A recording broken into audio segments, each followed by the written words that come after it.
السلام عليكم ورحمة الله وبركاته. اللهم صل وسلم وبارك على سيدنا محمد وعلى آله وصحبه أجمعين. في الفيديو ده هقولك ليه السحر بيتجدد في ذي الحجة، وليه خصوصا أول يوم العيد بيكون يوم من أخطر الأيام في السنة. كمان هنتكلم عن الأعراض اللي بتأكد لي إذا كان فعلا السحر بتاعي بيتجدد الأيام دي ولا لا. وأكيد هنتكلم عن الأحلام والرؤى اللي بيظهر فيها إما محاولات التجديد الفاشلة أو فعلا إن حصل تجديد للسحر. والأهم من ده كله هنتكلم إزاي نحصن نفسنا من تجدد الأسحار في الأيام دي. فيديو مهم جدا، تابعوني لحد النهاية.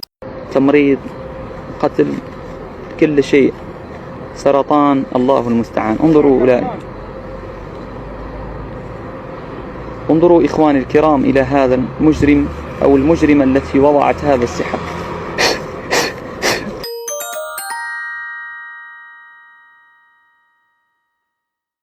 حبايبي في الله، لازم نكون عارفين ان خادم السحر، اي حد عنده سحر بيكون عنده خادم موكل انه ينفذ السحر ده. خدام السحر في اغلب الاحيان بيكونوا متعلقين بالدم، بمعنى ان العهود والمواثيق بتعقد بالدم بين الساحر وبين الخادم. حتى الاسحار في منها ما يكتب حتى اعزكم الله بدم الحيض، وفي بعض الاسحار اللي بتكون مشروبة او مأكولة بيدخل فيها الدماء اللي مقروء عليها الطلاسم والتعاويذ السحرية بتاعتها. فالدم ده ركن اساسي من الاسحار، وهتلاحظوا كده حتى الاسحار اللي بيستخرجوها من المقابر بتكون مكتوبة بالدم. علشان كده الايام دي بيكون فيها خادم السحر متحفز جدا جدا لتجديد الاسحار. ومش بس كده، لان السحرة بيخافوا من كتر الطاقة الايمانية الكبيرة جدا عند المسلمين. ناس كتير صايمة، ناس كتير بتهلل وبتكبر وبتذكر الله، الحجيج اللي عند الكعبة، كل دي طاقة ايمانية روحانية كفيلة انها تذهب الاسحار وكفيلة انها تبطلها.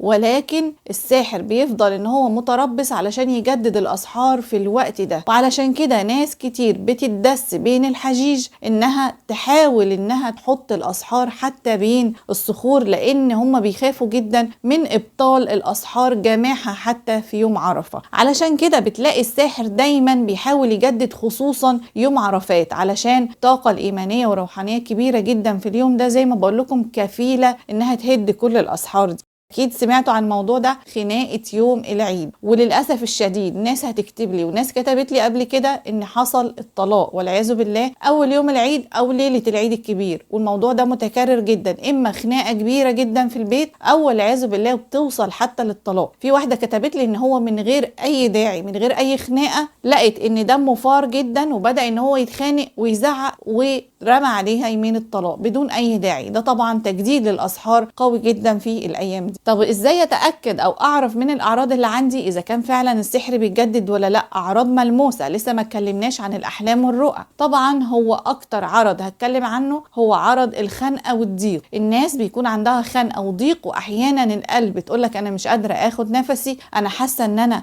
ضربات قلبي سريعه، انا حاسس ان انا مخنوق او كده. طبعا في ناس بتحس ان في حاجه فوق كتافها ثقيله جدا، رجليها ثقيله جدا، في وغز في بعض الاماكن او ما الى ذلك. انا عايزه اقول تحصين فوري للموضوع ده. اذا كنت بتحس بالموضوع ده عايزاك تجيب ايدك وتحطها بين منطقة الصدر، تمام؟ وتبدأ تعمل اللي هقولك عليه ده. أول حاجة هتقول أعوذ بعزة الله وقدرته من شر ما أجد وأحاذر 7 مرات، وبعد كده هتقرأ الفاتحة 7 مرات والمعوذتين 7 مرات وآية الكرسي، وهنزود عليها سورة الطارق. صدقني ناس كتير ما شاء الله بترتاح جدا جدا على الطريقة دي. عايزاك تقول وانت مغمض عينك وتحس بالآيات الكريمة كده، ان شاء الله الشعور ده فوري بيروح من عندك او بيقل تدريجيا. دي بتكون هجمة من خادم السحر قوية، وانت بالطريقة دي بتبطل التجديد بتاعه وبتخرب له كل حاجة هو بيعملها، تمام؟ لازم نكون عارفين ان الشيطان يوسوس في صدور الناس، فالمكان ده مهم جدا وانا بأرقيه ان انا احط ايدي زي ما انا وصفت لكم كده بين منطقة الصدر واقرا القران الكريم. وفي ناس بترقي نفسها بهذه الطريقه، انها تقول بسم الله الذي لا يضر مع اسمه شيء في الارض ولا في السماء وهو السميع العليم، نعوذ بكلمات الله التامه الى اخره. الرقيه المعروفه جدا. الموضوع ده بيكون تحصين وقتي، طيب تعالوا نتكلم بقى عن التخصص بتاعي وهو تفسير الرؤى والأحلام. أحلام كتير بدأت تجيلي وده اللي حمسني إن أعمل الفيديو ده. الأحلام واضحة جدا إن في محاولات للتجديد، لكن اللي واخد باله ومنتبه وبيحصن نفسه زي ما هقول لكم كمان شوية ما شاء الله محاولة التجديد كانت فاشلة في الرؤية بتاعتها. هقول لكم إيه هي الرؤى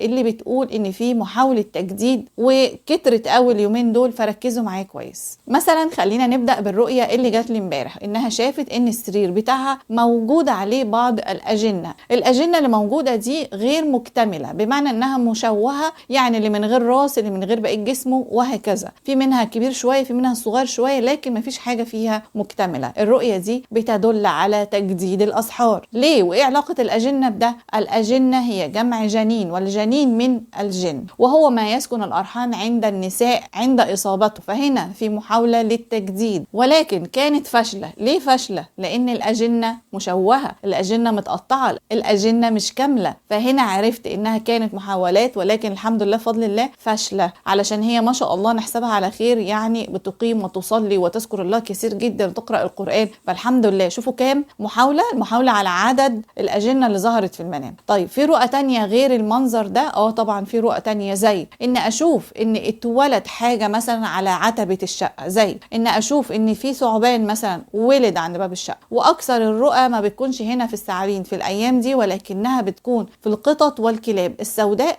اللي لسه والده جديد. تقولك انا شفت في الشقه زي ما نكون قطه ولدت 6-7 قطط سود، ونفس المعنى او نفس الرؤيه متكرره ولكن للكلاب. وده من اكثر اللي بشوفه. ليه؟ لان هي اصلا الرائيه او الرائي بيكون عنده اصابه بالسحر او بالمس، فهو اصلا عنده القطه الكبيره او الكلب الاسود، ولكن هنا في تجديد. فهنا انت محتاج تتحصن كويس. عايزه اقول لكم الايام المباركه دي من اكتر الايام في السنه اللي سهل جدا هي ورمضان ان انت تعالج نفسك نهائيا من السحر. ما تسيبش نفسك ان كمان يتجدد عليك سحر تاني. طيب خلينا ننتقل بقى لازاي احصن نفسي تحصين كامل وشامل علشان اي حاجه ما تعرفش تخترق. هقول لك بما اننا في الايام المباركه دي وناس كتير بتحاول تختم القران او بتقرا القران، طبعا هاوصيك انك حاول تقرا في سوره البقره لانها لا يستطيعها البطله، واللي بيحاول يجدد ويلاقيك تقراها هيشد في شعره، مش هيعرف يعمل معاك اي حاجه، لان معاك تحصين تام ضد تجديد الاسحار. طيب ايه تاني هنعمله غير سوره البقره؟ طبعا ان احنا هنكرر المعوذتين. انا عايزه المعوذتين تكون ورد ليك في اليوم. في ناس بتعملها بعد كل صلاه، تقعد كده تقول المعوذتين، مثلا دي 10، الفلق 10، الناس 10، آية الكرسي 10، وبيبداوا ان هم يقولوا تاج الذكر بعد كل صلاه. برضو ممكن 10، ممكن 20، وهكذا. هتلاقي نفسك على اخر اليوم معاك تحصين كبير جدا باكتر ما تعوذ به الرسول صلى الله عليه وسلم، وهو المعوذتين. قويه جدا.